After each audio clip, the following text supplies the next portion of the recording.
that's what makes it, that's what allows us to get through it. Karina, thank you so much for making the time to talk to me. The Prime Minister is coming out, so we'll turn to that other Team Canada approach we're taking. All my best to your husband and to Paris, and I'm glad you're all doing well. Okay, thanks. Bye, guys. Thanks, Karina. Bye-bye. And here is the Prime Minister of Canada. Restart our economy. We need to defeat this virus, not just within our borders, but wherever it will be found. That's how we'll beat COVID-19 for good. So just like we're coordinating our efforts across the country, we're collaborating with allies around the globe, too. Earlier this morning, I joined leaders from other countries and from civil society and industry to work together on accelerating the global development of COVID-19 vaccines, treatments, and testing. We all share a common goal, ending this pandemic, and Canada is stepping up to do its part. Canada's contribution of over $850 million for the global fight against COVID-19 includes investments in Canadian and international research. At home, we're providing funding for everything from the University of Saskatchewan's Vaccine and Infectious Disease Organization for their work on vaccine development to Vancouver-based AbCellera for treatments. Right across the country, we're making sure that Canadians can keep leading. Our $850 million commitment also includes support for vaccine development through the Coalition for Epidemic Preparedness Innovations and the WHO's Solidarity Trial that helps hospitals share information on treatments. The more we cooperate, the more likely that we find a cure and find it quickly. And that's something we all want to see. From the beginning of this crisis, we have been focused on what's been happening here. We're working hard to ensure the safety of all Canadians, support our frontline workers, and prepare the recovery of our economy. But COVID-19 is a global challenge that requires a global solution, and everyone must do their part. Canada's contribution to the global fight against COVID-19, which amounts to more than $850 million, includes investments in research carried out in both Canada and around the world.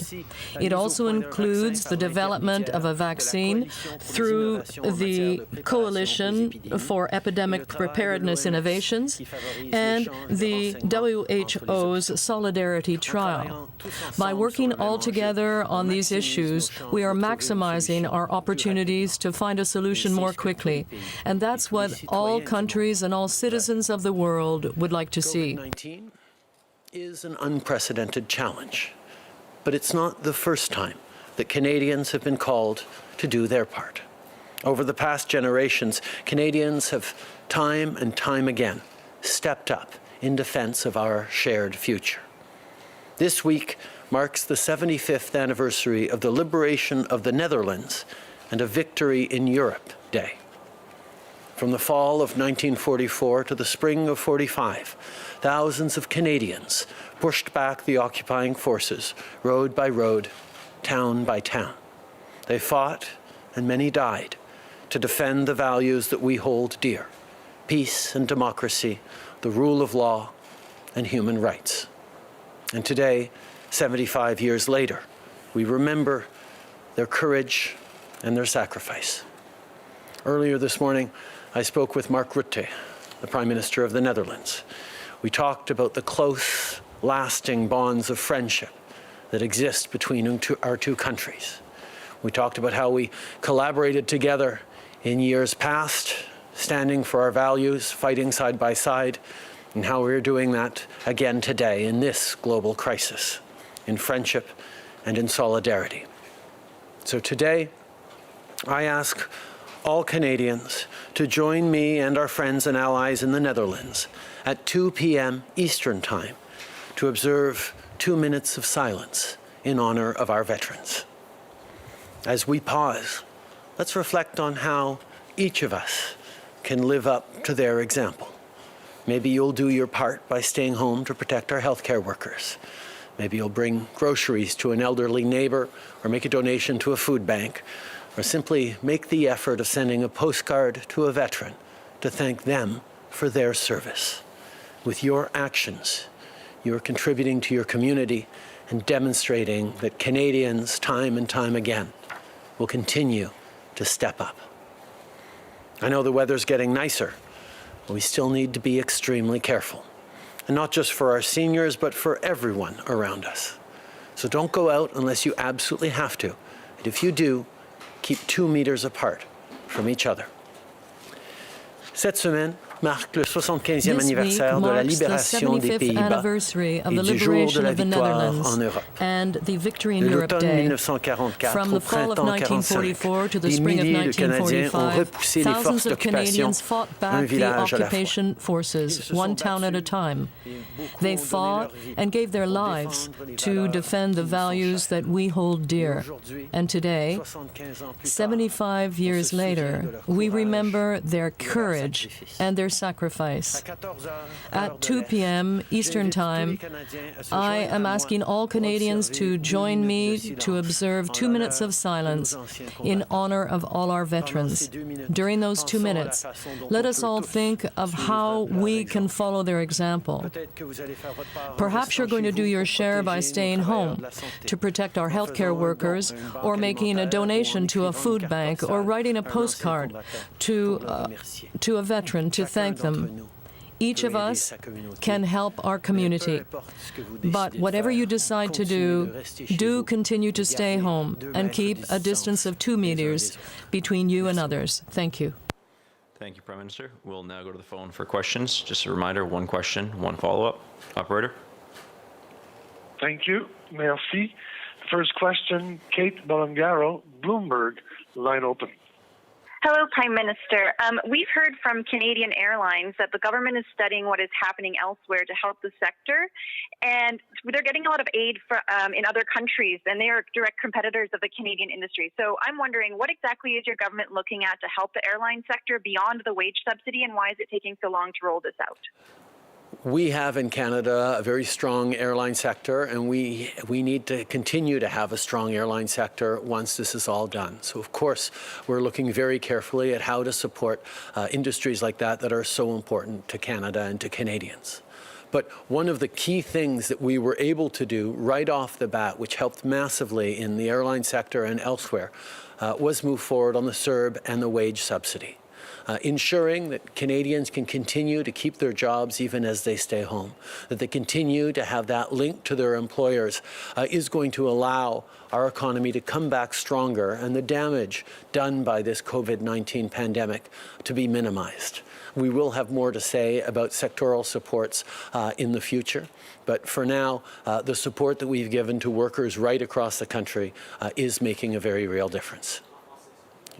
We know that we had a very strong airline industry before the pandemic, and we will continue to have one afterwards. But during this pandemic, it's important to support industries and especially workers. And that is why we introduced the Canada Emergency Response Benefit and the wage subsidy to ensure that people can stay home, but at the same time have money to buy groceries or pay their rent. And also to ensure that when the economy starts up again, they will still have their jobs and they will still have a job attachment. So we will have more to say about that in the coming days, about how we will specifically helping certain industries that have been very hard hit by this pandemic, such as the airline industry. But for the time being, the wage subsidy and the CERB are doing a great job helping Canadians right across the country. So I have a very quick question regarding the Bank of Canada nomination. You've been committed to more equality and diversity across government positions. Why did your government decide to follow the same model by nominating another English-speaking man to the role instead of a francophone or a woman? We were fortunate in this country to have many extraordinary people qualified to head up the Bank of Canada, and we made the determination on who would be the best to see us through this difficult time and 7 years into the future as well. And I know that Tiff Macklin will do just that. Nous avions un processus à suivre. We had a certain process to follow, and we had a number of candidates who were interested in the position, and we made the choice of the best person for this position during this crisis and in the next years of our economic recovery. And Tiff Macklem is certainly that person.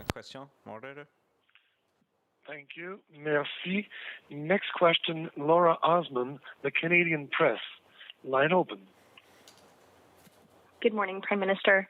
I wanted to ask you about the EU pledge conference this morning. The money pledged by Canada is sort of money that's already been announced. The Bill and Melinda Gates Foundation estimate it'll take about $20 billion in the long term to roll out a vaccine worldwide.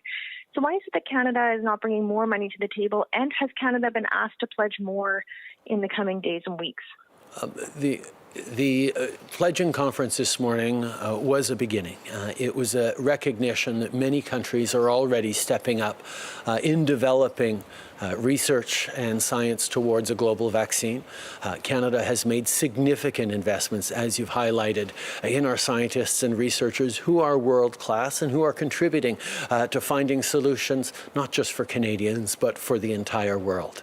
It is really important that the world comes together to collaborate, because even once we find a vaccine, whether it's in Canada or elsewhere around the world, we will share that vaccine in its formula. But production of that vaccine will be extremely important right around the world as well. It cannot just be the wealthiest countries producing that vaccine for its citizens, for their citizens. We need to ensure that there are systems in place so that the billions of people around the world who are vulnerable can get these vaccines as well. That's why this takes a global effort, and that's why Canada is so pleased to be able to contribute through what we're doing here at home and investments overseas as well.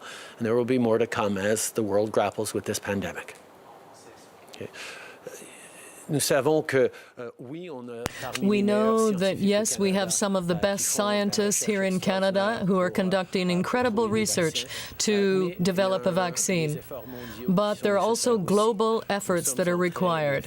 And we are in the process of providing historic funding for this research here in Canada, and also to help in the global fight. But we also know that it will require a great deal of coordination and collaboration globally. And that's why Canada is so proud to take part to the level of $850 million in investments, not only for Canada, but globally, to show that we are part of this global approach to finding a solution, because we need that for everyone. Thank you. And on the emergency financial benefit, will the current benefit programs be adjusted to account for the slow and gradual return of people to work and the fact that they may return to earning too much income to qualify for benefits, but not enough to sort of get back to where they were and make ends meet and pay the bills? Laura, I really look forward to facing that challenge of how we start to scale back the benefits and help people get back to work. We're not there yet. We're very much still trying to make sure that people are getting the support they need, even as the economy is starting to gradually reopen. Our focus is on keeping people safe and ensuring that they have the ability to stay home and pay for groceries and pay their rents and support each other. So yes, obviously a lot of thought is going into the various steps that are going to be needed as we get people out of their homes and back to work. But for now, we're still very much focused on how we help people through this.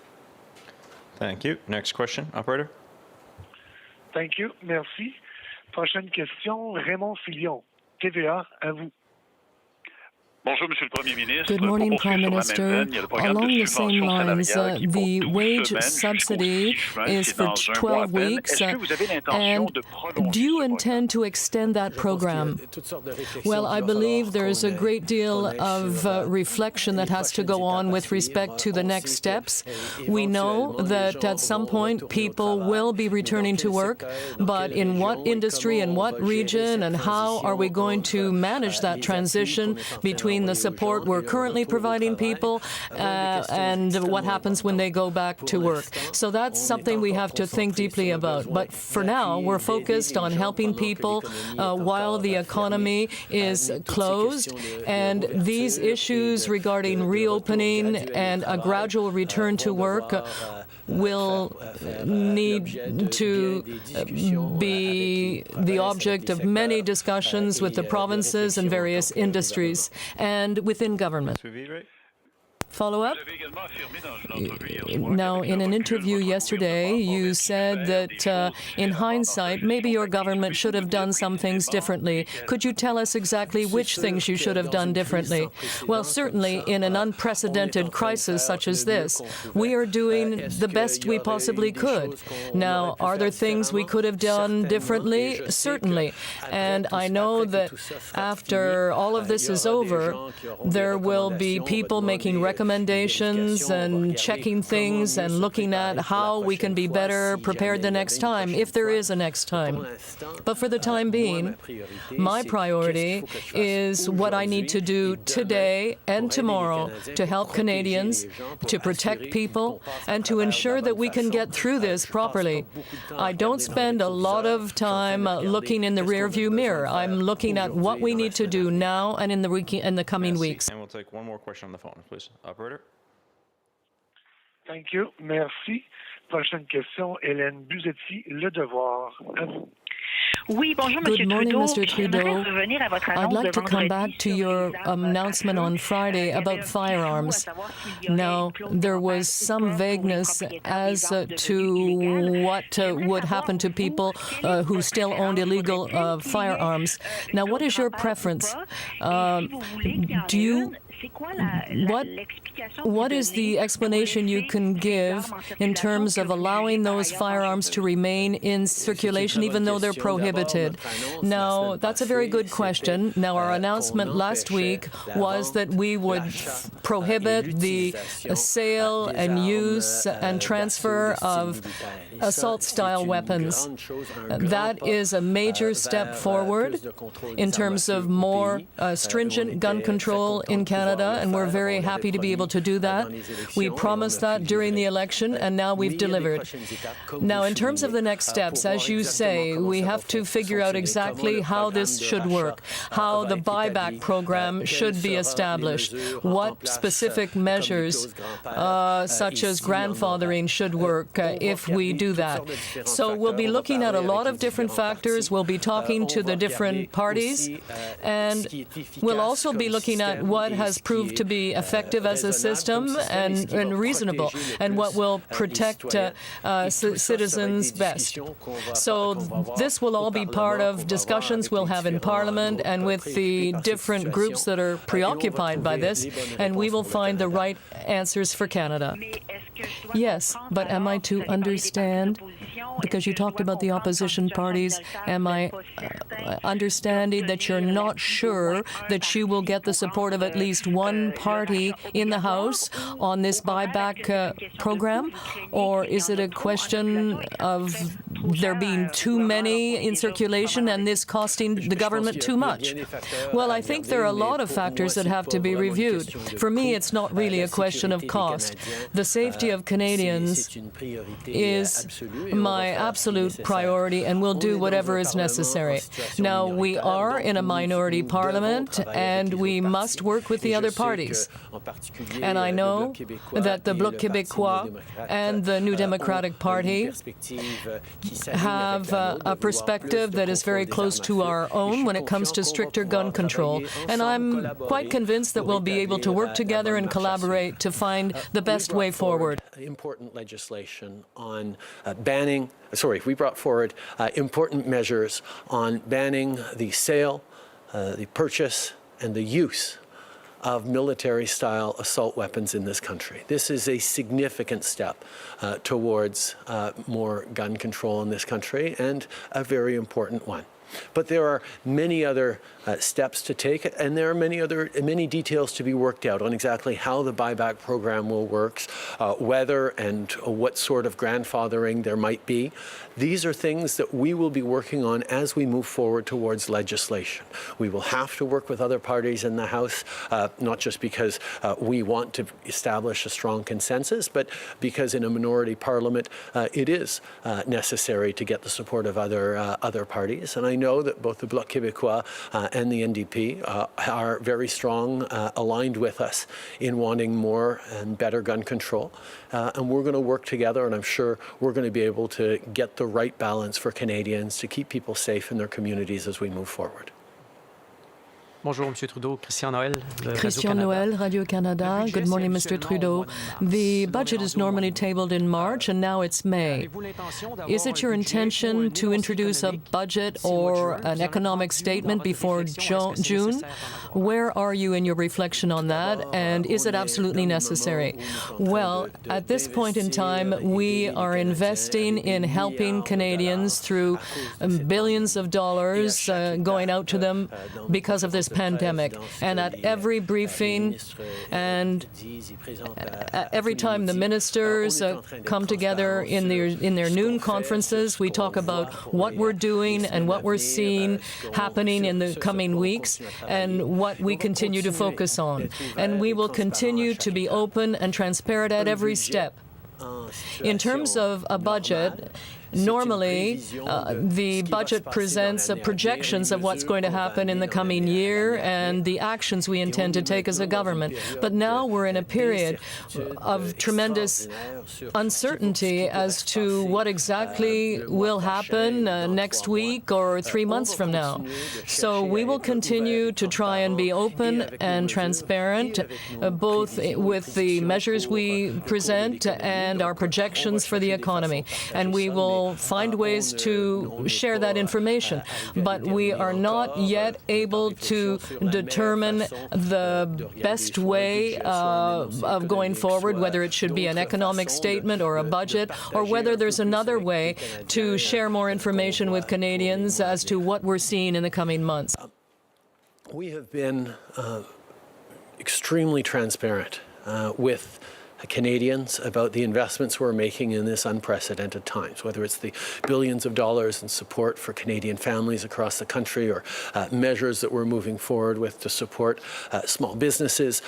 We have been announcing just about every single day, me here or ministers, what we're doing and sharing it with Canadians. A budget typically is an expression of what people can expect in the coming year, both in terms of how the economy is going to unfold, what sort of measures are going to be brought in. And in normal times, it's usually pretty accurate. Right now, we're in a situation where there is a tremendous degree of uncertainty as to what the economy could look like 6 months from now, what the economy could look like 3 months from now, what's going to happen in the coming weeks. So while we are continuing to be open and transparent, the reflections on at what point we might be able to present a budget or even just an economic update is ongoing. We will continue to keep everyone apprised of what we're doing and what we see coming, and we'll continue to look for ways to share with Canadians. Ce que j'en comprends, c'est que dans votre esprit, on est encore en mode réactif. In your mind, we're still responding rather than acting.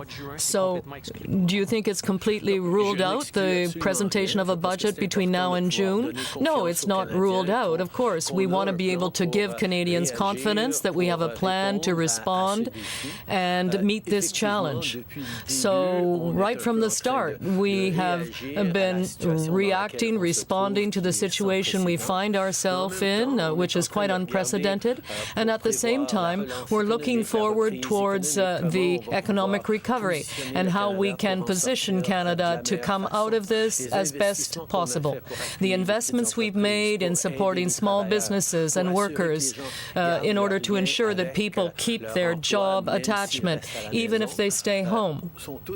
All of these things are not just a response, but they are a preparation foundation for a recovery that could be very positive for Canadians. But that reflection and that work continue, and we will always be looking at how we can give Canadians confidence and share the information they need. Gallagher with CTV National News. Prime Minister, I just want to go back to the question about potential financial aid for the airline sector. Air Canada posted a first quarter $1 billion loss, or in excess of $1 billion.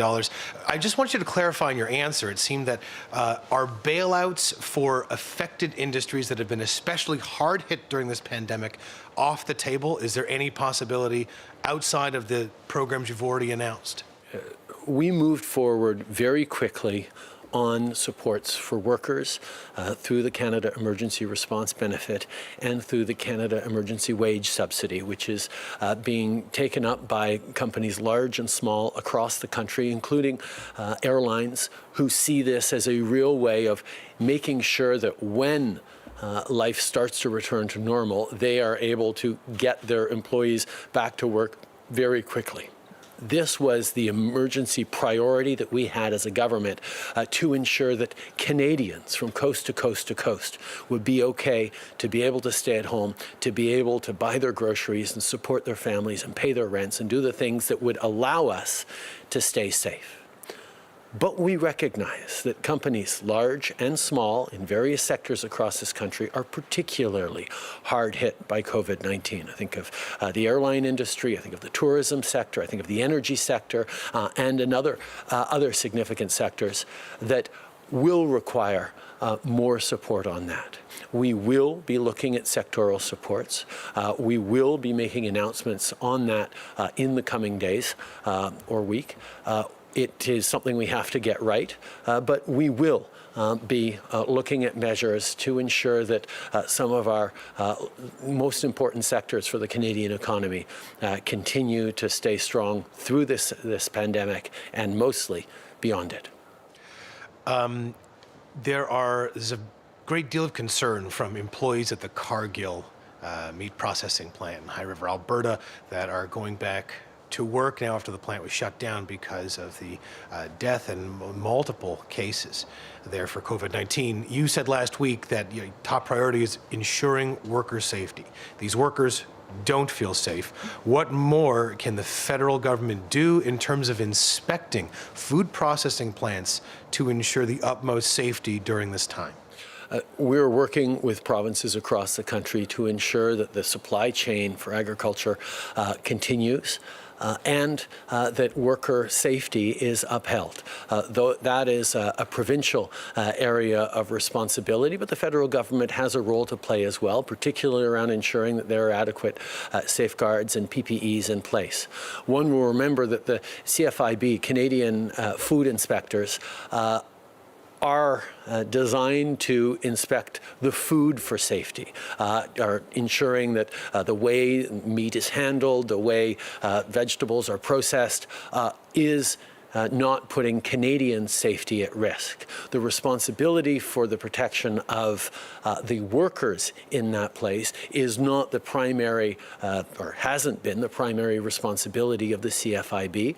That is much more for provincial labour codes. But we will, of course, be there to support the provinces in its work to ensure both the continued flow of supply chains for our food, but also the protection of workers who could be vulnerable right across the country. Okay. Le Canada Canada is a country that is concerned about the security and safety of its citizens. The federal government has the responsibility to ensure that any food prepared for consumption here in Canada is safe and hygienic. And the work of the federal agency is connected to that. But it is not the direct responsibility of the federal agency to look after the safety of workers. That falls more within provincial jurisdiction. But of course, the federal government will be there to help and support and participate as much as possible in ensuring the protection of workers in our food industry. We will be there to work with the provinces, both to protect our food supply and the safety of all workers. Global News. Prime Minister, a question about the Policing the Pandemic report, which shows $5.8 million in fines have been levied against Canadians for COVID-19 enforcement. How do you reconcile the support the federal government is providing to Canadians with the fact that other levels of government are handing out substantial amounts of fines? I think it's extremely important that Canadians continue to behave as we have largely in social distancing, in staying home, in keeping ourselves, our loved ones, our families, our extended families, our seniors, our healthcare workers, and our essential workers safe from rapid spread of COVID-19. The federal supports that we've given to workers, to families, to students, to people right across the country have been so that people can stay home, so that they can engage in social distancing, so they do prevent further spread of COVID-19. And we are seeing over the past weeks that the curve is flattening and we are on a positive trajectory. We are not out of the woods, however, and it requires us to continue to remain attentive and vigilant in following the instructions set out by our public health officials. And that's why different jurisdictions have different, more specific rules suitable for their own jurisdictions, and that is also why they have taken it upon themselves as a responsibility to ensure that those rules be followed for the protection of all Canadians. On sending your kids back to school, what specific protections would you want to see in place so that kids and teachers are safe? I think obviously that's an area of provincial jurisdiction that I won't weigh in as Prime Minister, but as a parent I can certainly say that looking at what sort of social distancing measures will be in place, what are the kids going to do at recess, what are the kids going to do at lunch, how many kids are going to be in a classroom, how my kids are going to be kept safe, are things that all parents are thinking about, and all parents will want to see that the school system, the province, the teachers are grappling with before we move forward in the next steps. And I know that there are an awful lot of people at all those different levels working on that right now. Good morning, Prime Minister. Olivia Stefanovich, CBC News. How do you feel about countries that aren't contributing to this global pledge but have in the past, and how the means to do so again? I think this is a moment for people to come together and recognize that we all have ways of contributing to solving this problem. I think if it is a global pandemic, and what happens outside our borders, no matter how well we handle what's going on inside our borders, will have an impact on us directly with potential further spread of COVID-19 or indirectly with disrupted supply chains and a weakened global economy upon which we all depend. I think we need to look at doing our part. Certainly Canada has a long and storied tradition of stepping up as we mark the 75th anniversary of Canadians liberating the Netherlands tomorrow. We know that Canadians have always stepped up and will continue to step up because we recognize that our role within the world does matter. And I would encourage all countries to see that the only way we're going to get through this is if we get through this together. On another matter, in Canada, women have been hit harder than men by COVID-19. And when you look at many sectors that employ women, such as the service industry, they are suffering right now. So I'm wondering, how can your government ensure women aren't set back by this virus? I think a number of people have talked about the fact that this is a economic crisis that has hit our most vulnerable and most marginalized peoples the most. And women have been extremely hard hit in the service sector, in the home care sector, as well as a number of marginal and more challenged communities, whether it be new Canadians or whether it be young people.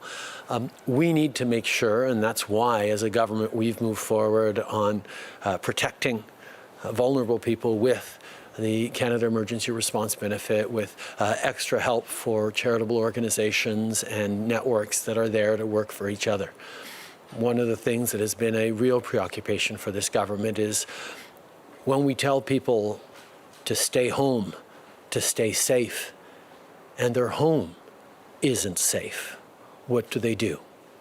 The impact of domestic violence at a time of tremendous stress and anxiety for all of us in society that can exacerbate situations of domestic violence is something that we are deeply preoccupied with as a country and as a government. That's why we've made investments in shelters and in networks to support women fleeing domestic violence, and we will continue to recognize that this pandemic isn't hitting everyone equally, that the most vulnerable, as they so often are, more vulnerable, and that is why we have to do everything we can to support the people who need our help, including and especially women through this. We recognize that a pandemic such as this or a crisis does not affect everyone equally. Women are extremely vulnerable because of their jobs, and often they are the first jobs to disappear in this type of situation. And they're also facing domestic violence, and we know that there's a lot of tension and stress in households because of COVID-19. And what does someone do when the choice is staying home to be safe or not, because your home is not safe? The reality of domestic violence is hitting people hard these days, and that's why we are making investments in shelters, in networks that help women and children fleeing violence. So we will continue to fight gender-based violence. This is a concern for us and for all Canadians. So we will continue to do whatever we can to help. Thank you. All right, that is the Prime Minister of Canada giving us a daily update, his daily update on what the government is doing to respond to the pandemic. They'll bring back Vashi Kapelis and David Cochrane. Lots of bits and pieces there from the Prime Minister's announcement, but much of the questioning focused on the reopening of the economy, the steps that need to be taken next. Vashi, I don't know where you want to go with it, but I'll let you start. Yeah, sure. I'll jump off actually where we left off prior to the Prime Minister's press conference, and that is around the call from certain opposition leaders, rather, I should say, Andrew Scheer at the federal level, and then provincial politicians, some premiers who are voicing concerns over what they say is the probability, or the possibility rather, that the CERB and various other financial aid measures put forth by the federal government will in fact take away the incentive for people to go back to work. And I interviewed Brian Pallister, the Premier of Manitoba, last week, who said specifically he'd heard that concern from a number of business organizations, as his province, Rosie, as you pointed out earlier, is one of the first to open up in kind of a bigger way than many other provinces. The phases are beginning now, and like you said,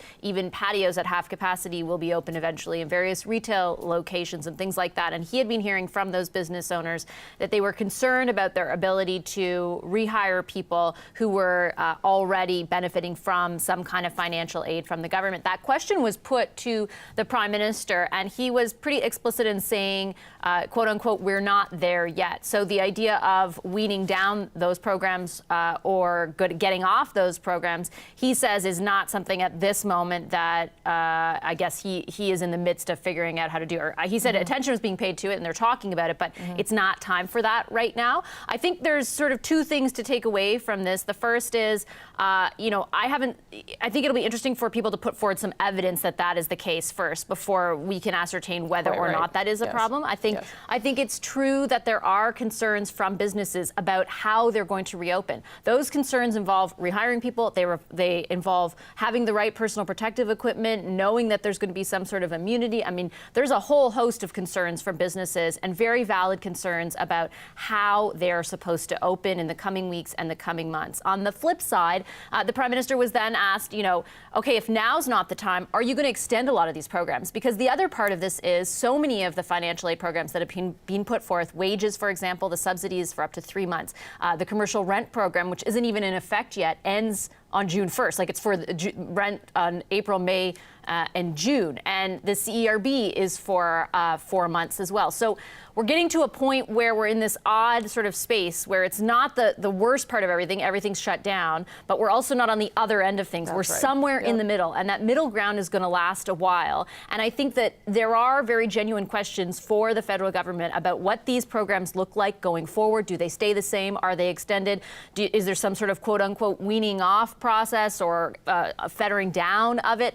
Those questions have yet to be answered, and I think that they are genuine. They should be asked at this point, because as provinces start to reopen, these problems become less of sort of a thought and more of a reality.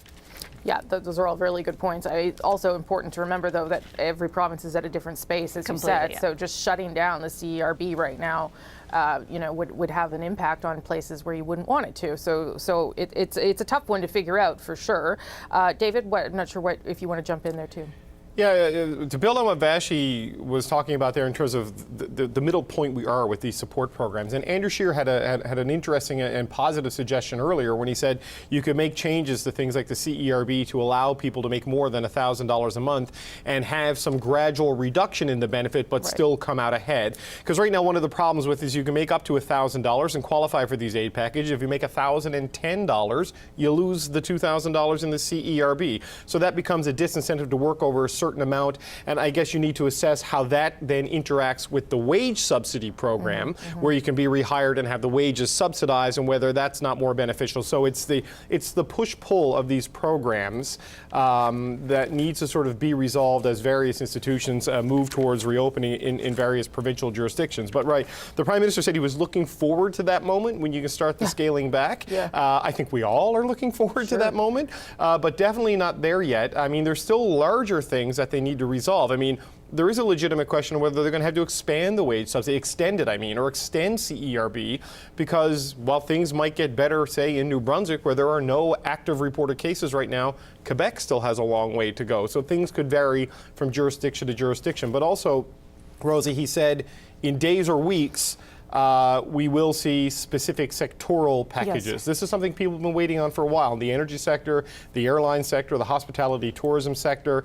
I think they're waiting to see more data to get a clearer sense of the full impact of this before they come up with something. And the focus has been to get the wide-based programs out fast to help as many businesses, as many people in as universal a way as possible, though that hasn't been perfect, before they do these sector-specific things. So still waiting on that. But also, one other point, very important question about the Cargill meat plant. What's happening there? We're seeing reports now that Costco and places like that are limiting how much meat you can buy because of interruptions in processing capacity and what that may do to the delivery of food to retail outlets. The Cargill plant in Alberta almost has as many COVID cases as Nova Scotia at a single place. It's like they're both somewhere between 900 and 1,000. This is going to be an issue to watch going forward in terms of how we can ensure as a country that food processors and food suppliers are safe. Well, I was going to say that the two biggest outbreaks in the country have been at meat processing plants in Alberta. And one of the other things that I think the government has to grapple with as it thinks about this middle point, as you so rightly put it, Vashi, is how do you make sure that people feel safe enough to return to work? Because indeed that's the problem at the Cargill plant, is that the union's saying they don't feel safe enough to send their workers back.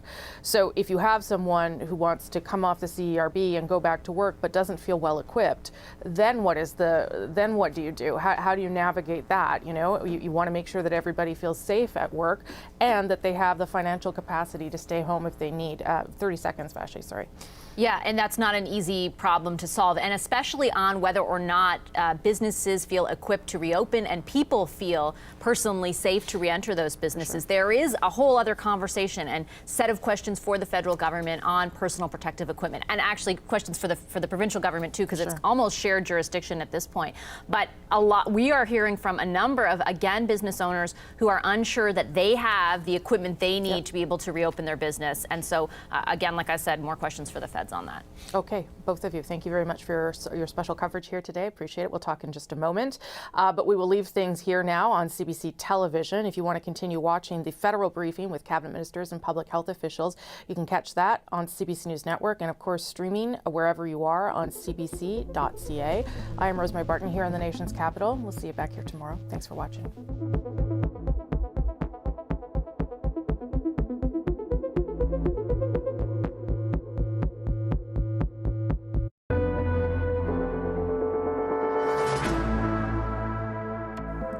Hello again, I'm Rosemary Barton here in Ottawa. Thanks for joining us on CBC News Network, streaming right around the world on our CBC News app and cbc.ca. The Prime Minister reiterated a pledge today of $850 million to attempt to boost global efforts toward developing a vaccine or treatment for COVID-19. Justin Trudeau made the promise during an international video conference with other world leaders. It's aimed at raising close to $12 billion Canadian for scientific research. In his daily address today, Trudeau says the federal government is looking also closely at how it can help the embattled airline sector. This morning, Air Canada revealed losses topping $1 billion in the last quarter. The CEO calls it the darkest period ever in the history of commercial aviation. The bailout that they are looking for comes somewhere in the order of $3 billion. The Prime Minister today says that he will look at sectoral aid in the days and weeks ahead, whether it be the airline industry or the energy industry. All of this coming, though, on a day when many provinces are starting to relax some of the rules, different degrees of rules, of course, depending on where you are. Some provinces taking a much more aggressive approach than others. We'll, of course, take a look at that national picture across the country. But let's start with the province that is doing a whole lot on this day, and that is Manitoba. Chris Graves is preparing to reopen his restaurant in Winnipeg. He's the owner of King's Head Pub, and he joins us live now. Chris, good to see you. Hey, Rosemary, how are you? I'm good. I think I've actually been to your pub, so I know where you are in the Exchange District there in Winnipeg. There are some particular rules for how you're allowed to do this. I know lots of people anxious to get out and socialize a bit. How are you preparing? Well, you know what, when this was announced basically for Manitoba on Wednesday, we had to kind of quickly pivot, and first of all, we had to make sure that what we were going to do and open up on the patio was going to be safe. We thankfully have already been able to keep employees going as well. We initiated a curbside pickup and delivery grocery service, so we were able to keep a lot of our staff going. So one of the great things is we already have been adhering to safety protocols anyway, with making sure we had sanitizer in-house, face masks and gloves. So, when this all came down, I mean, we were a little bit surprised, I'll be honest with you. We did not expect to be part of phase one, but we were also very cautiously excited because it's been 6 weeks for us. Yeah, that's long. So is the restaurant itself allowed to open, or just the patio? Have you reduced space? Give me a sense of what it's going to look like. Yeah, so inside dining is not permitted at this time. We're, expecting that to possibly be a June 1st if the phase one of opening the patio goes according to plan. We're at basically a 50% capacity right now on our patio. Distance has to be no less than 6 feet apart from each other, or half your capacity, which is basically where we are. I mean, we've been taking it like one or two steps above. I mean, what current regulations are, we're trying to go above and beyond that. There is a regulation that no more than 10 people at a table. Essentially, the max that we're going to have is no more than like 5 or 6 to a table at all. And you said that you've been doing this curbside pickup, so you have some equipment. But what about the servers, the people that have to get close to put the stuff on the table? Do they have masks, gloves? What are you doing for them to make sure they're safe? So there's another bit of an issue, right? I mean, a lot of the regulations that were put out were not super specific on what had to happen in terms of service to a table. But we're going, like I said, above and beyond. So our servers are going to be wearing face masks. They are going to be wearing gloves. We're also doing things like one-time use cups. So disposable cups, disposable cutlery, disposable condiments, one-time use only. Where typically what we have is we actually have, condiments on tables. Sure. And again, something else, we're even taking this one step further, and we're doing a contactless menu. So when people sit down, actually as part of their place setting, they have a URL where they can actually go to look at our menu, so they don't actually have to physically touch a menu. Well, it sounds like you've thought of some good ways to deal with this. I'll just end on this because the other briefing's about to start. Do you feel like you said you were surprised. Do you feel like this is happening too quickly, or do you think you can make it work? What's your assessment? Well, I'm very confident in the staff that we have at the King's Head, but we would not be doing this if it wasn't for us basically deferring to the health experts and the province of Manitoba, which I will absolutely say have done a phenomenal job. We're very, very happy with where we are right now, and you can tell by the way the curve is flattened here. Yeah. Okay, Chris, good of you to make the time. I do wish I also was allowed to go on a patio, but we're not there yet here, so good luck with everything. I appreciate it very much. Okay, thanks, Rosemary. All right, that's Chris Graves. He's the owner of the King's Head Pub in Winnipeg. Let's take you now to back to Ottawa here. The public health officials giving an update. This is the Deputy Prime Minister, Chrystia Freeland, just beginning with introductions about how this will unfold. Here we go. Let's listen live. Good afternoon. Bonjour à toutes et à tous. I will start with the latest numbers on COVID-19 in Canada. There are now 59,844 confirmed cases, including 3,766 deaths. To date, labs across Canada have tested over 919,000 people for COVID-19, with just over 6.5% of these testing positive. We are at the start of a new week, as we all inch closer to social and economic reopening. Most of us will be feeling the full gamut of emotions, from excited anticipation to nervous apprehension. All of these feelings are warranted, given the uncertainties that lay ahead. Still, there are continued signs that our efforts have slowed the growth of COVID-19 overall in Canada. In some places, the epidemic has been brought under good control, and the time is right for a cautious reopening. Other areas of the country may not be quite there yet, but will follow, guided by the careful assessment of public health authorities.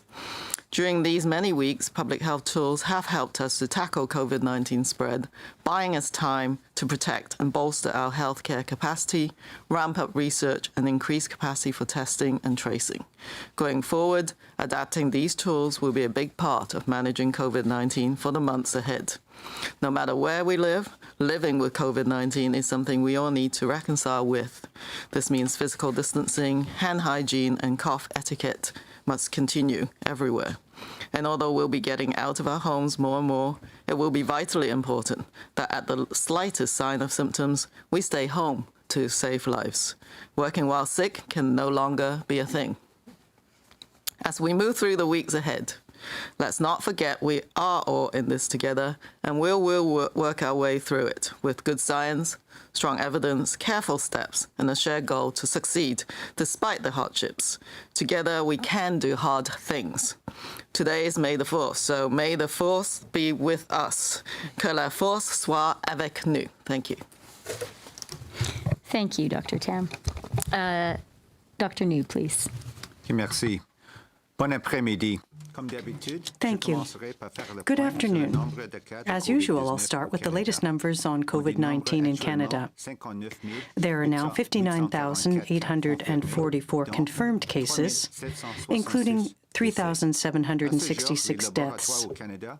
To date, labs across Canada have tested over 919 people for COVID-19, with over 6.5% of these testing positive. We're at the start of a new week, and as we all inch closer to social and economic reopening, most of us will be feeling the full gamut of emotions, from excited anticipation to nervous apprehension. All of these feelings are warranted, given the uncertainties that lie ahead. Still, there are continued signs that our efforts have slowed the growth of COVID-19 overall in Canada. In some places, the epidemic has been brought under good control, and the time is right for a cautious reopening. Other areas of the country may not be quite there yet, but will follow, guided by careful assessment of public health authorities. During these many weeks, public health tools have helped us to tackle COVID-19 spread, buying us time to protect and bolster our healthcare capacity, ramp up research, and increase capacity for testing and tracing. Going forward, adapting these tools will be a big part of managing COVID-19 for the months ahead. No matter where we are living with COVID-19 is something we will all need to reconcile. This means physical distancing, hand hygiene, and cough etiquette must continue everywhere. And although we'll be getting out of our homes more and more, it will be vitally important that at the slightest sign of symptoms, we stay home to save lives. Working while sick can no longer be a thing. As we move through the weeks ahead, let's not forget we are all in this together, and we will work our way through it with good science, strong evidence, careful steps, and a shared goal to succeed, despite the hardships. Together we can do hard things. May the 4th be with us. Merci, Dr. Nou. Et maintenant, je Thank you, Dr. Nou. We'll now go to Jean-Yves Duclos, please. Well, thank you, Christia, and good afternoon, everyone. As you know, we're facing a global pandemic that requires global action when it comes to action and health. And that's why Prime Minister Trudeau made an important announcement this morning, saying that Canada would continue to play an important role internationally, despite the issues that we are facing on the national front. There are some $800 million for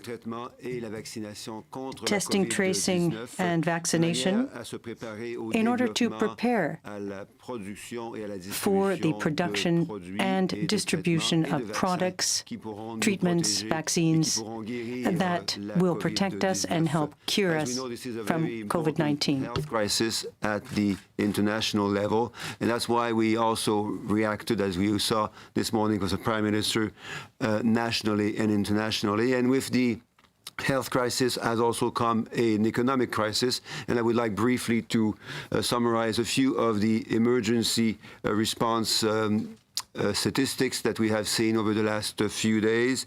First, when it comes to helping workers through the Canada Emergency Response Benefit, a total of 7.3 million Canadians have received the CERB for a total of 10.6 million applications. Second, when it comes to providing help for wage subsidies, emergency wage subsidies, as of the 3rd of May, 96,000 applications have been made on the part of businesses, and a total of 1.7 million workers are being helped through the emergency wage subsidies. And finally, to help support our small businesses in this very difficult time, through the Canada Emergency Business Account, 518,000 businesses have applied and have received a positive response following their applications for the emergency business account, helping them go through the crisis in order that when the crisis is over, we can still rely on the great level of leadership and ability of our small businesses to grow again the economy. Thank you, Christia. Okay. Merci, Jean-Yves. Et on est maintenant prête à répondre. Thank you, Jean-Yves. We're now ready to take your Obviously, questions. Our Minister of Health, Patty Hajdu, is here to answer questions as well. Carl, s'il vous plaît. Thank you, Deputy Prime Minister. As usual, we'll start on the phone with 3 questions before we turn to the room. 1 question, 1 follow-up. Operator. Thank you. Merci. If you have a question, please press star 1 on your telephone keypad. We have a question from Laura Osmond from the Canadian Press. Please go ahead. The line is now open. Good morning, ministers.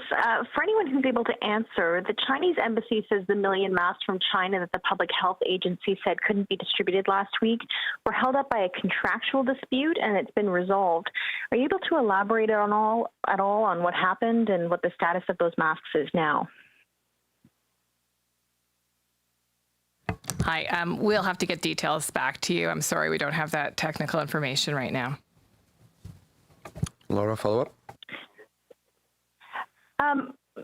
Deputy Prime Minister Freeland, I was wondering if I could ask you a more political question. I'm wondering to what extent you're concerned about the rhetoric coming from your policy rivals, the Conservatives, and their refusal to express their confidence in the nation's top doctors. Well, first of all, let me be clear about one thing, which is that to ever impugn the loyalty to Canada of a Canadian based on their racial or ethnic background or whether they were born in this country or immigrated here is completely unacceptable. A Canadian is a Canadian is a Canadian. And I am so confident that the overwhelming majority of Canadians understand and believe that. When it comes to the public health officers in Ottawa and across the country, I think Canada has been very well served by the dedication and the expertise and the collaboration of our public health officers across the country. And I think political leaders across the country have been really uniform in spending a lot of time with our public health officers, really working hard to understand their advice and to listen to their advice. And I think that has served Canada and Canadians very well. Thank you, Deputy Prime Minister. Operator, next question, please. Thank you. Merci. La prochaine question est de Lynn Adib de la Presse canadienne. The next question is from Lynn Adib, Canadian Press. Good morning, Mr. Duclos. I'd like to go back over the numbers you just shared with us. They're very interesting. You talked about 7.3 million Canadians out of the 10.6 applications for the CERB. Were there rejections? You also talked about 1.7 million workers who received the wage subsidy. Are those people who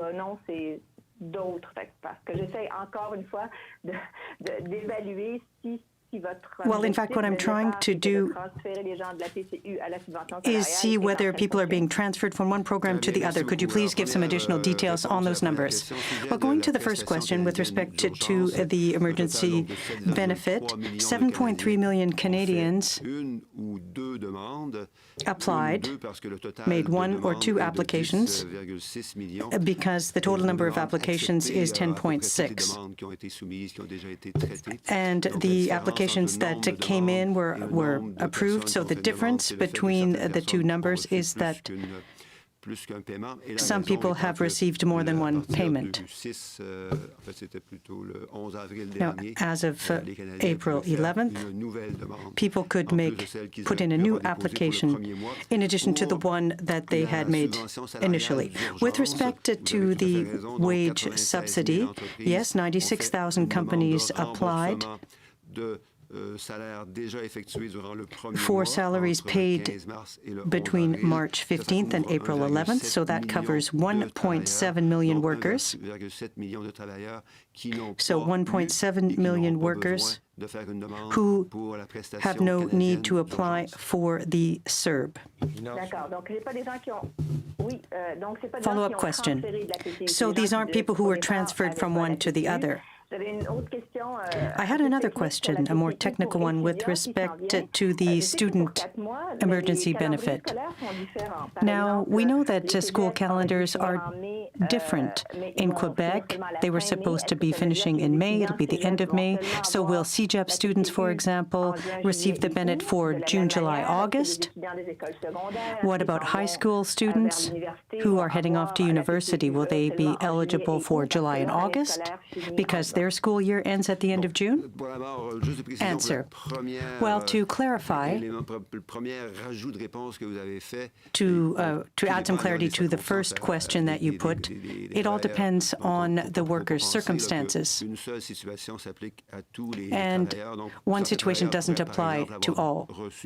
So some may have received a benefit under the CERB, then realized that the company they're working for would be paying out emergency wages. So then they would be reimbursing or have already reimbursed the amount they received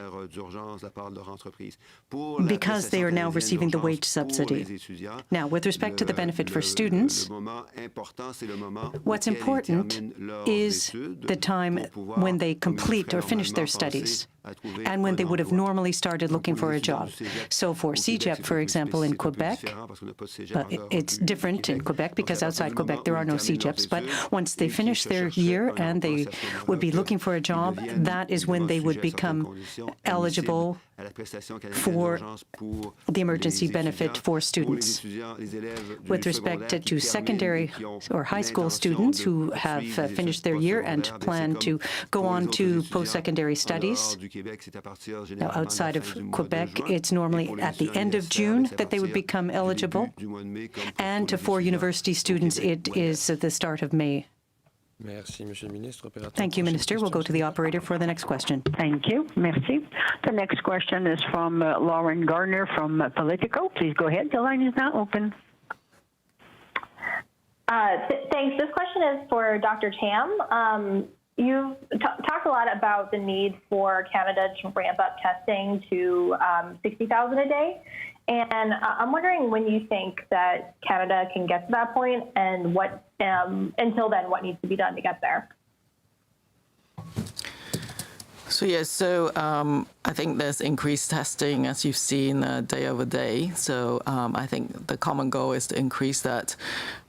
60,000 is just the capacity target for the provinces and territories based on the existing public health laboratory capacity. But we're investigating any other avenue for increasing lab testing, including point of care, and also the role of serologic testing when they do come on board. I think it's not a magic number. That is a capacity number. You do have to test the right people at the right place at the right time according to the epidemiology of the provinces. So they have to adapt their testing strategy based on what they're seeing. It's very different from a jurisdiction that have no cases and no community transmission. But there's increased testing, of course, being ramped up, for example, in Quebec, particularly in communities where there's been more reporting of cases. So I know that chief medical officers and provincial public health authorities are very seized with the need to use testing to inform the next stage. So I think we would expect to provide as much support as we can from the federal level to enable that to happen. So, but every day, as I think Ms. Hajdu will attest, we're constantly monitoring every bit of the supply chain, and every day there may be something that we need to tackle together. So that's just a sort of daily reality of the supply issue. But we're also tackling supplies from a domestic manufacturing ramp up as well. So I think a lot of those trajectories means that we can absolutely be increasing testing in Canada. Follow-up?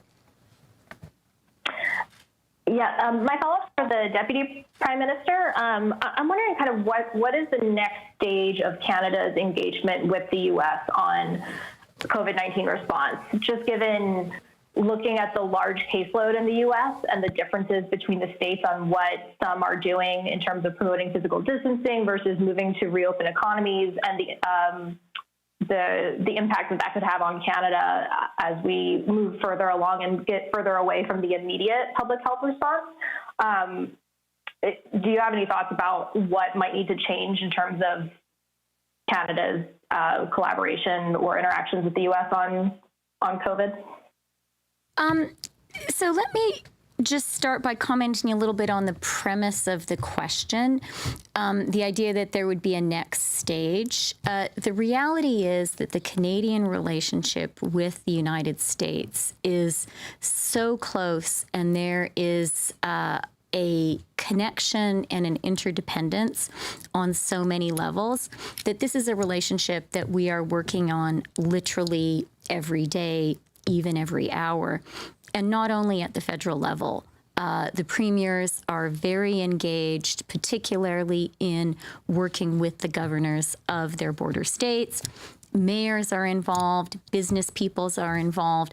So it's something that is happening every single day, every single hour, and that is exactly as it ought to be.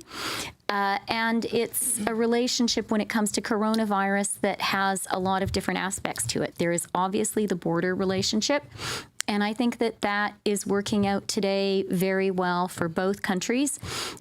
We have told Canadians, we've asked Canadians to stay at home, and it's been very neighborly to offer that same approach when it comes to our American neighbors.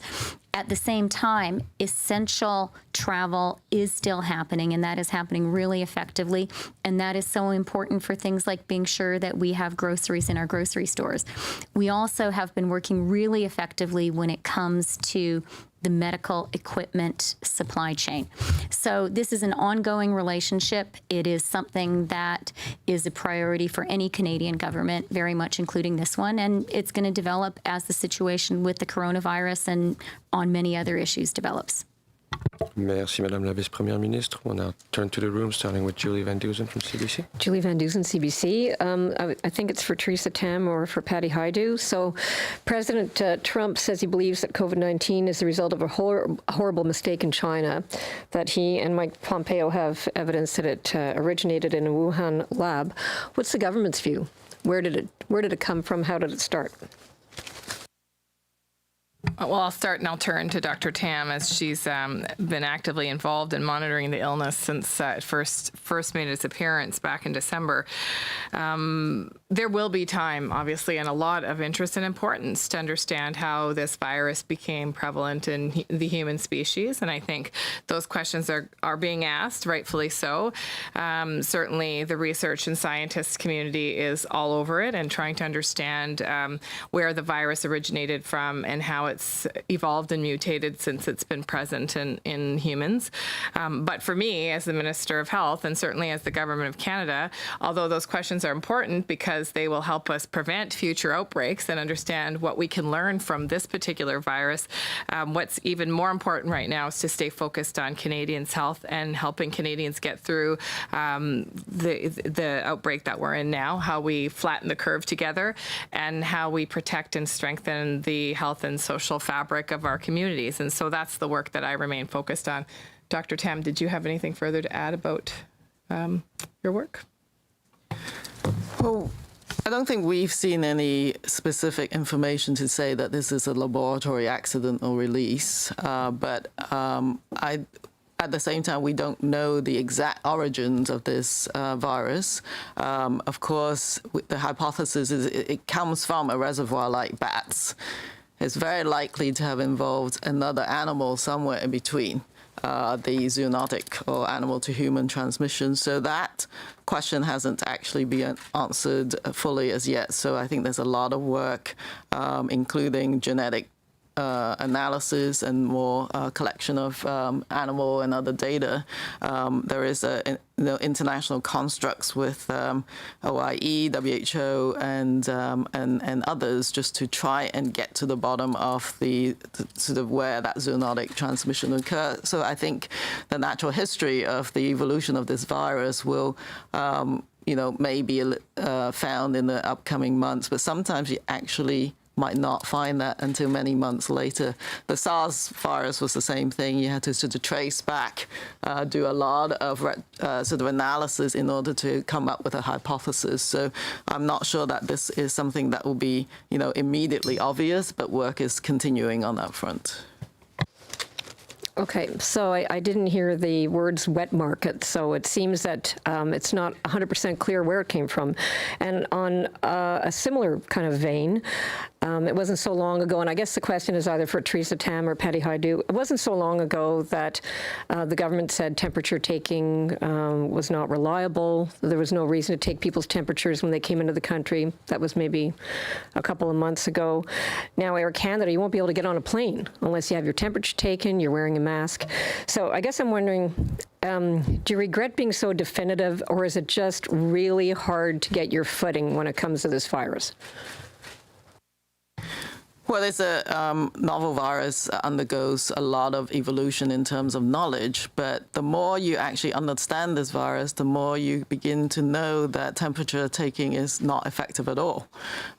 In terms of people coming across, even if you're infected, we know that the likelihood of picking up someone who's symptomatic is sort of relatively inefficient. And so temperature screening alone is not going to add to that. And if we had a significant number of asymptomatic or pre-symptomatic people, that also even reduces even the effectiveness even more. I think the most important aspect of our current response is to ensure that incoming travelers undergo the mandatory 14-day quarantine, so that within those 14 days, if you had a temperature, if you had any other symptoms, you can be safely managed and that you reduce spread to the rest of the population. So that is really the fundamental aspect of our border health response right now. Thank you, Dr. Mr. Chase. Hi, Stephen Chase, Globe and Mail. My question is for the Deputy Prime Minister. In 2017, your government famously said that you would welcome people from around the world, refugees who were fleeing persecution and other dangers. As we reported today, 46 Hong Kong residents who took part, many of whom took part in the massive demonstrations that began there last year, have now submitted claims for asylum in Canada. They're citing harassment by police and police brutality, and they're citing fears of unjust prosecution. Canada has a large and lengthy history of Cantonese immigration to Canada, and I wanted to ask you, is there a place for these protesters in Canada? Well, thank you for your question, Steve. And on specific asylum claims, that's an issue that needs to be adjudicated very carefully and very thoughtfully, certainly not via press conference. But let me say about the Hong Kong Canadians that you're quite right, that Canada has benefited hugely from the immigration of people from Hong Kong to Canada. They contribute tremendously to our society, and I think all of us are very, very glad that so many people from Hong Kong have chosen to make their home and their lives here. Just a follow-up question. I think one of the issues that's going to be debated more and more over the next few months and years, and I don't think these 46 are certainly the end of this, is does Hong Kong's political and legal system give rise to a possibility of a serious possibility of persecution? What are your thoughts on that? Look, when it comes to Hong Kong, Canada's position is clear and very long-standing. We have supported consistently the one country, two systems policy. I made a number of statements about that as foreign minister, and François-Philippe Champagne, our foreign minister, has continued to be clear about that. And because of the large number of Canadians who live in Hong Kong, Canada does have a particular interest in the situation there. Thank you, Deputy Prime Minister. Kevin? Kevin Gallagher with CTV News. This is directed at the Deputy Prime Minister, but feel free to answer because it does have some other implications for the Health Minister, perhaps Dr. Tam. There was two more cell phone towers in Quebec that were burnt down. So there's one on Friday.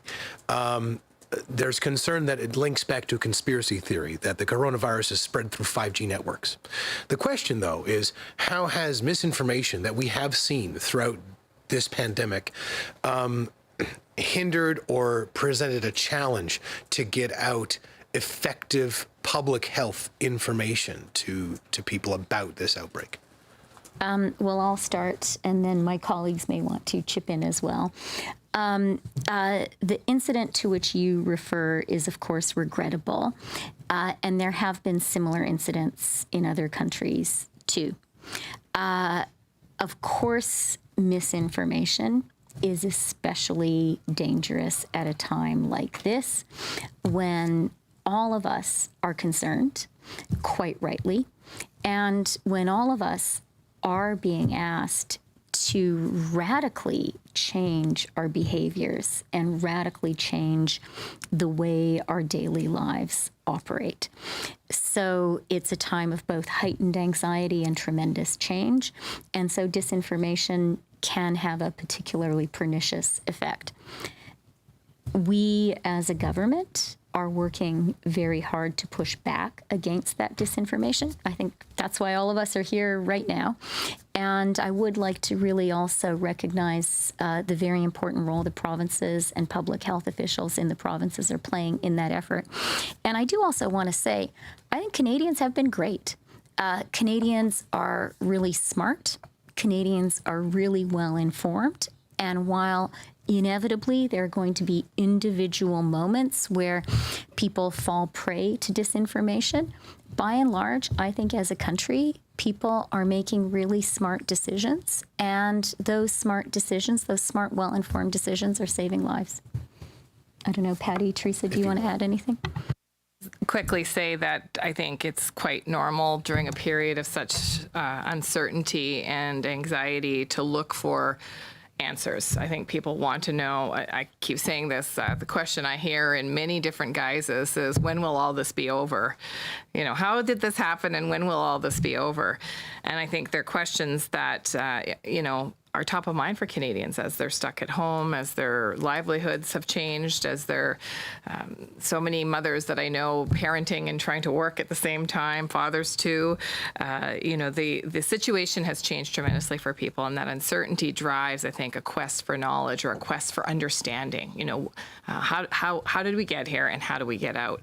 And that's why we've tried so diligently, not just through press conferences, but things like making sure we have the Canada COVID-19 app, that we disseminate information through the website, that we provide transparent information, that when we don't know, we say we don't know, and when we have new information, we present it quickly to the public.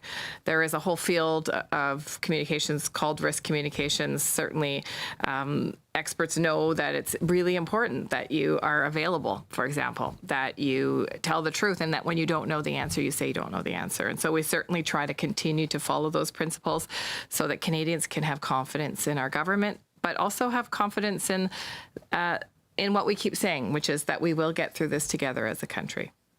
And just to follow up, and with provinces opening up businesses or loosening restrictions, there are concerns that as people start to get back to what would be more of a regular routine, that some of the new habits that have been picked up, physical distancing, for example, may become eroded as time goes on. So what are the main points that Canadians who are living in provinces that are starting to loosen restrictions need to keep in mind to keep themselves safe and to ensure the spread of the virus is as low as possible?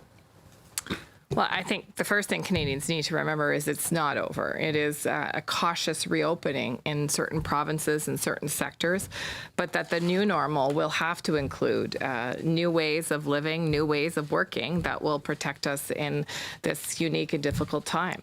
If we, as we know, as we suspect, I would say, a large portion of Canadians haven't been exposed to COVID-19, which means that we don't have widespread immunity across the country. And we've done a really good job as Canadians holding the line, flattening the curve, reducing that transmission rate. But the continuation of that depends on us being extremely careful. And with these new permissions from public health, that we can proceed to go back to work in certain settings, that we can proceed to go back to school in certain settings, but that we will have to follow the advice and guidance of public health nonetheless. And I think for governments, what that means is we'll need to repeat and provide that information in a variety of different ways. You'll probably see a lot more Government of Canada and provincial and territorial advertising about the importance to continue to wash your hands and to stay 2 meters apart and to cover your coughs appropriately and your cough into your sleeve and to most essentially not go to work or go to school if you're sick. And I think those messages you hear Dr. Tam repeat every day, they often are not, I think, what people want to hear. They want the magic solution, but the magic solution really is all of us continuing these practices that we've adopted and become somewhat used to over the last several months. Dr. Tam, did you want to add anything? Yeah, it is going to be difficult, but I think keep on sustaining our messages about continuing the new things that you've learned, I think, in the last few months about personal hygienic practices, definitely staying home when you're sick, and practicing physical distancing. But I think the public does have to be supported to do so as well. So for businesses, we know that the province and territories are asking for very specific plans in terms of how do you restart certain say, non-essential businesses safely so that the customers are also nudged into doing the right thing, like, you know, how you pace the number of people in your store or how you set things up so that people reduce the risk of transmission. Hand hygiene stations, you know, in different places, as you've seen, I think will continue and needs to continue.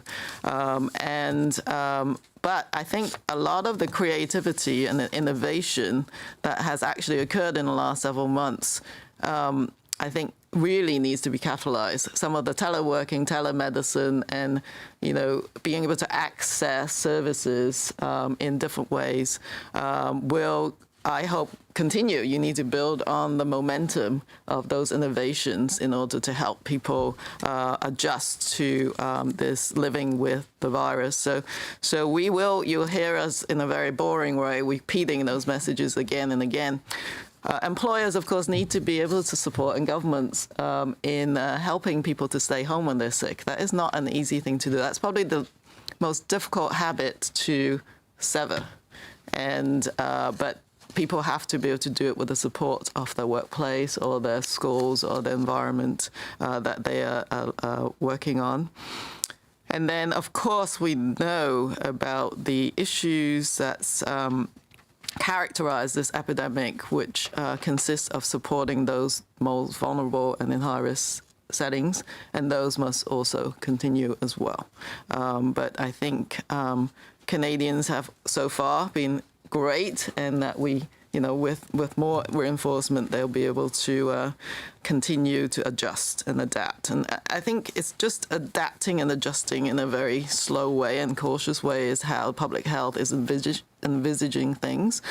The other thing is the balance of physical and mental health and all the other dimensions as well, so that there are some habits that we may have had, which was good for us, and we diminish them. I certainly know I've exercised less, but you know, sort of reigniting some of those preventive measures, I think, is very important. Merci, docteur. On va maintenant retourner au téléphone pour 3 questions. Opérateur. Merci, thank you. Thank you, Doctor. We'll go to the phone for 3 questions. The next question is from Émilie Bergeron. You have the floor. Question. Good afternoon. With respect to the production of a vaccine, a collection initiative was launched today, and there will be a number of steps involved. Some will have access to it before others. Even though we want everyone to have access to it, there will have to be a priority order. How will we determine who has first access to the vaccine? Answer, Dr. New. Well, I think that before I answer your question about access, I think it's important to underscore the fact that with global cooperation, because research is being done everywhere and here in Canada, we will continue with research and in a spirit of sharing data with a view to developing a vaccine. Now, there are a number of technical aspects. People are saying that it will take between 12 and 18 months to do so. For scientists, I think, it's always based on the concept that the vaccine will be available for everyone worldwide.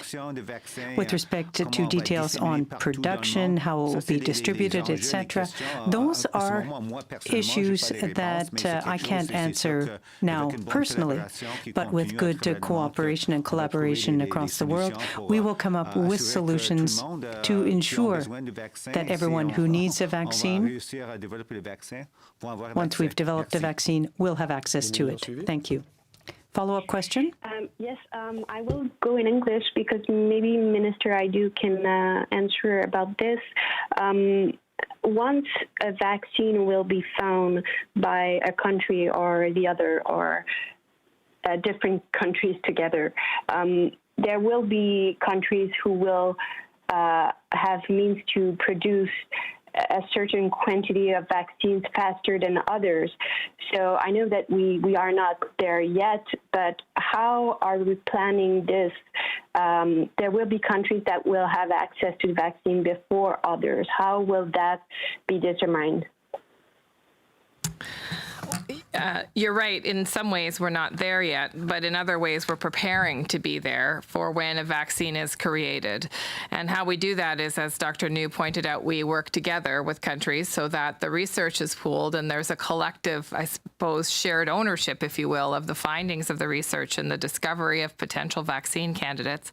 But also, we're funding a number of Canadian companies who are doing research on vaccine, like Abcelera, which was part of the conversation or the announcement today. But looking at others as well as candidates for people that will not only be able to find the vaccine, but then produce the vaccine with their partners across the country. And all of that work is very important. It is almost like a race, but a race where you want everyone to be able to cross the finish line at once. And so we know here in Canada that as long as COVID is raging out of control in another country, Canadians will not be safe. And that's why the spirit of collaboration that Dr. New spoke about is so important, because yes, of course, every country wants to find a vaccine and vaccinate their citizens, but there will always be risk to every population if we don't consider the world health and the global health. And that's why I think it's so exciting to be part of an international effort, as well as the domestic support for companies and researchers that are working so hard here in Canada. Thank you, Minister. Operator, next question, please. Thank you. Merci. The next question is from Jessica Murphy from BBC. Please go ahead. Yes, hi. Thank you. I'm just wondering what you can tell me on a federal level, what's being done in terms of emergency preparedness. Obviously, we're already in flood season, as we saw with Fort Mac, but also, we're coming up on wildfire hurricane season. So what's being done amid this pandemic at the federal level for that preparedness? That's a great question, Jessica, and it is something we are very, very focused on. Every spring, the Minister of Public Safety and Emergencies puts together a plan working with the Minister of Defense to respond to potential floods and forest fires. This year was no exception. And in fact, this year, those preparations have had the added element of a very deep appreciation that coronavirus would add a level of complexity to the response. For example, when it comes to being really thoughtful about places where people who may need to leave a place where there is flooding or a place where there is a forest fire, having places where they can go. Obviously, this period of physical distancing means that we have to be particularly thoughtful about making provision for those kinds of things. But we are very aware that flood season and then forest fire season is upon us, and have been working very hard in collaboration with the provinces to be ready. Follow-up? Yes, thank you. I do have a quick follow-up. I know in the U.S., for example, FEMA is looking at the complexities, for example, of getting people out of hospitals during this time and getting people out of long-term care facilities and that kind of thing. I wonder if there's anything specific that's being looked at in Canada in a similar way, any of the challenges or any things being looked at that level. Sure, of course. I mean, the issue of what you do with housing people who may need to leave areas of flooding or forest fires is a really, really important one. And so, of course, is the issue of taking care of and moving people who are particularly vulnerable. So for sure, that's part of the planning. Thank you, Deputy Prime Minister. Operator, next question, please. Thank you. The next question is from Marie Vastel, Le Devoir. La parole est à vous. Oui, bonjour. Ma question est pour Madame Freeland. Marie Vastel, Le Devoir. My question is for Ms. Freeland. I'd like to go back to the ban on assault weapons that the government announced on Friday. For months now, the government has talked about those weapons not being used for hunting. So why is there an exemption for an amnesty period for 2 years for Indigenous communities or people who are hunting? If you could comment on that. Answer. Thank you for the question. I think that our announcement on Friday was an historic moment. With respect to the exemption for Indigenous communities, it is an issue of constitutional rights for Indigenous peoples. I think that all Canadians understand that we must pay particular attention to that, including their right to subsistence hunting. And that is the reason why the exception was included. Thank you. Marion Sully? Follow-up question. Another question for you, Ms. Freeland. I'd like to know or to have an update on the negotiations with the provinces when it comes to bonuses for essential workers. For a month now, you've been discussing the issue with the provinces. There was a call with the provincial leaders at the end of last week. Did you reach an agreement? And if yes, can you tell us when the pay bonus will be paid by Ottawa to the provinces for essential workers? Answer. Another good question. Thank you. We have an agreement in principle between the federal government and the provinces. At the federal level, we understand that each province has specific measures. Some provinces have already provided a bonus to essential workers. We're continuing to work out the details, but that doesn't prevent the provinces from going forward. And the federal government is here to help the provinces. We feel that it is very important for Canadians, for people doing such important work.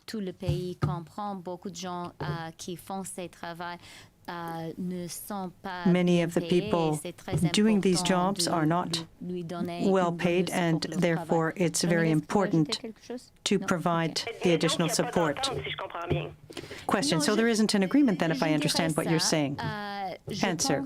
Okay, let's pull away from the federal briefing here with cabinet ministers and federal public health officials giving us some more information about how they are responding to the pandemic. I'll bring in my colleagues Vashi Kapelas and David Cochran to talk a little more about what we heard. Because you tweeted it, Vashi, I'm going to put the numbers. We got a lot of numbers there from the president of the Treasury Board today.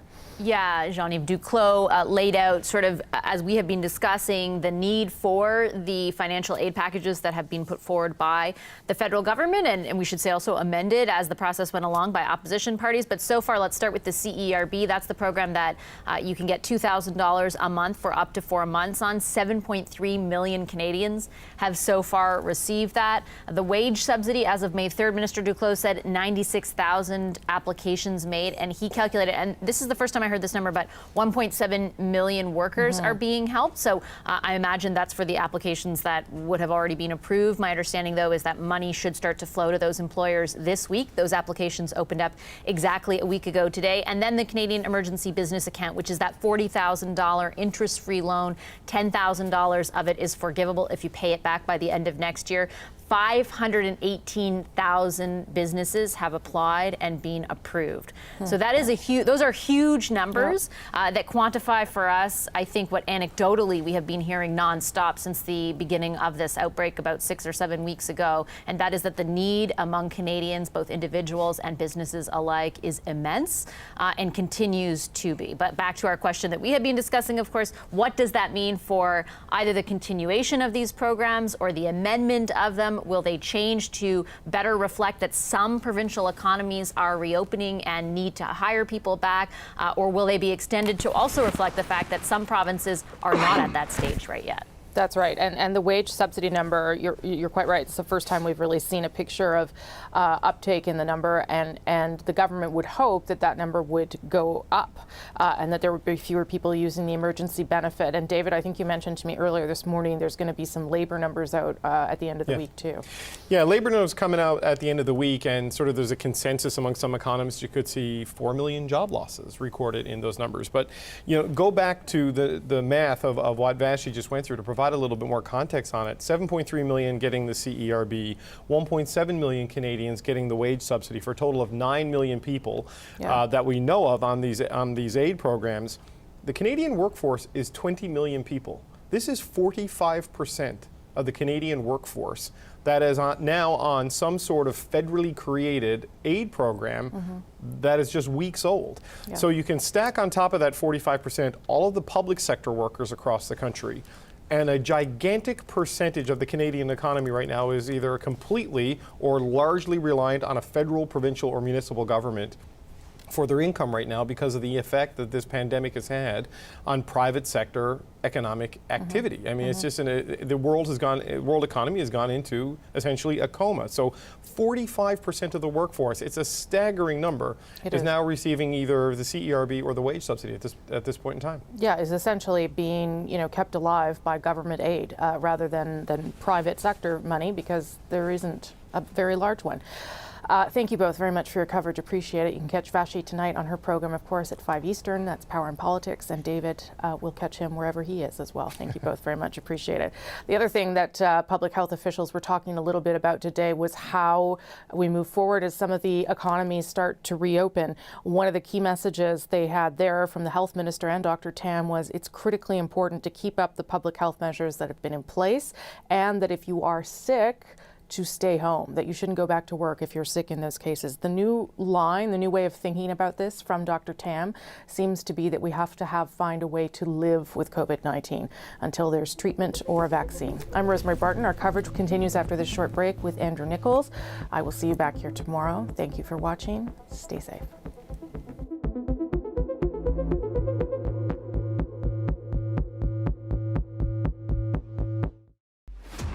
For the latest coronavirus pandemic updates, breaking news, and top stories, download the CBC News app now.